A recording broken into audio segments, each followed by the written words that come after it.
Hello, ഇന്ന് ഞാൻ വന്നിട്ടുള്ളത് നല്ലൊരു വെള്ളപ്പയർ പുളിയുടെ റെസിപ്പി ആയിട്ടാണ് കേട്ടോ. നല്ല കിടിലൻ കറിയാണ്. ഈ കറി ഉണ്ടെങ്കിൽ ചോറ് പോണ വഴി അറിയില്ല കേട്ടോ. അപ്പോൾ അതെങ്ങനെ ഉണ്ടാക്കുന്നത് നോക്കിയാലോ. അപ്പോൾ അതിനായിട്ട് നമ്മളിവിടെ കുക്കർ എടുത്തിട്ടുണ്ട്. പിന്നെ അതിലേക്ക് 1 കപ്പ് വെള്ളപ്പയർ എടുത്തിട്ടുണ്ട്. വെള്ളപ്പയർ തലേദിവസം രാത്രി വെള്ളത്തിലിട്ട് കുതിർത്തി വെച്ചതാണ്. അത് കുക്കറിലേക്ക് ഇട്ട് കൊടുത്ത് 1/2 കപ്പ് വെള്ളം കൂടി ഒഴിക്കുക.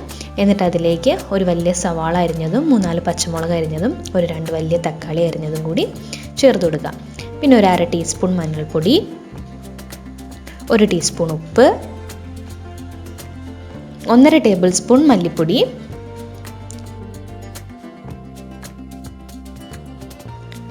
1 ടേബിൾ സ്പൂൺ മുളക് പൊടി. എന്നിട്ടെല്ലാം കൂടി നന്നായിട്ട് നമുക്ക് മിക്സ് ചെയ്ത് കൊടുക്കുക.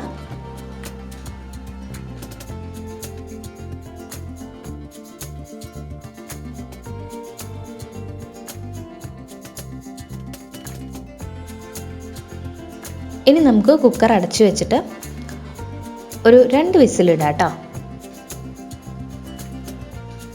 എന്നിട്ട് ഇതാ നമ്മളിപ്പോൾ തുറന്നിട്ടുണ്ട്. ഇനി നമ്മൾ അതിലേക്ക് പുളി പിഴിഞ്ഞതാണ് ഒഴിക്കുന്നത്. 250 ml കപ്പിൽ ഒരു നാരങ്ങ വലുപ്പത്തിലുള്ള പുളി പിഴിഞ്ഞ് നമ്മൾ ഒഴിച്ചിട്ടുണ്ട്. എന്നിട്ട് നന്നായിട്ട് ഇത് ഇളക്കി കൊടുത്ത് ഇതാ ഒരു 5 മിനിറ്റ് നന്നായിട്ടൊന്ന് തിളപ്പിക്കുക. അതിനുശേഷം നമ്മൾ വേറൊരു കടായി വെച്ചിട്ട് അതിലേക്ക് ഓയിൽ ഒഴിച്ച് കടുകിട്ട് പൊട്ടിക്കുക. എന്നിട്ട് അതിലേക്ക് ചെറിയ ഉള്ളിയും വെളുത്തുള്ളിയും കൂടി ചതച്ചത് ചേർത്ത് കൊടുക്കുക, 1 ടേബിൾ സ്പൂൺ. പിന്നെ കുറച്ച് കറിവേപ്പിലയും കൂടി ചേർത്ത് താളിച്ചിട്ട് നമ്മൾ ഈ കറിയിലേക്ക് ഒഴിക്കുകയാണ് ചെയ്യുന്നത്. അപ്പോൾ നല്ല കിടിലൻ കറിയാണ് കേട്ടോ. പെട്ടെന്ന് നമുക്ക് ഉണ്ടാക്കാൻ പറ്റും ചോറിൻ്റെ കൂടെയൊക്കെ കഴിക്കാനായിട്ട്. അപ്പോൾ നല്ല സിമ്പിൾ കറിയാണ്.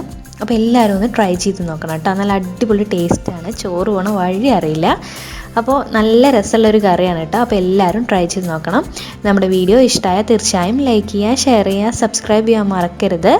അപ്പോൾ അടുത്ത വീഡിയോ ആയിട്ട് നമുക്ക് വീണ്ടും കാണാം.